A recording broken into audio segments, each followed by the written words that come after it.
বাংলাদেশের মানুষ জানে এনায়তপুর থানার পুলিশকে আমরা মেরেছি। এনায়তপুর থানার পুলিশ আমাদেরকে নিয়ে বৈঠক করেছিল। তিনি বলেছিল, হুজুর আপনাদেরকে দেখে আমরা ভয় পাই। আমি সেদিন বলেছিলাম, কেন?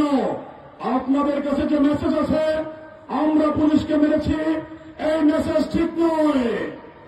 আপনার পুলিশ বাহিনী প্রথমে পূর্ব দিনে আওয়ামী লীগ সরকার নিয়ে একটা ভুল ডিসিশন নিয়েছিল আমাদের উপরে বুলডোজার চালাবে, এবং 5 তারিখে প্রথম একটা মহিলা পুলিশের নেতৃত্বে দোতলা থেকে আমাদের উপরে গুলি চালায়।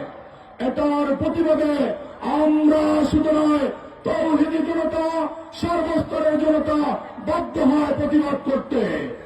সেই প্রতিবাদের কারণেই 17 জন পুলিশকে জীবন দিতে হয়েছে।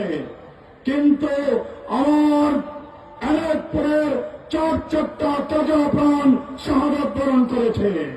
আমি আজকে মঞ্চ থেকে বাংলাদেশের পুলিশ বাহিনীকে দীপ্ত কণ্ঠে জানিয়ে দিতে চাই, সেদিনের সেই সময়কে ভুলে যান।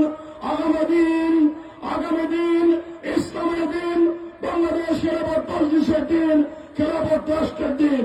অতএব মুসলমান হিসেবে আগামী দিনে নৈতিক দায়িত্ব নিয়ে আপনারা আপনাদের দায়িত্ব পালন করবেন।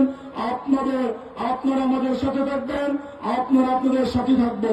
একথা বলেই আল্লামা মামুনুল হকের নেতৃত্বকে শক্তিশালী করার জন্য, মজবুত করার জন্য এক গণজোয়ার তৈরি করবেন, এই আহ্বান রেখে আমি আমার বক্তব্যকে শেষ করছি। ওমা তৌফিকি ইল্লা বিল্লাহ। আসসালামু আলাইকুম ওয়া রাহমাতুল্লাহ।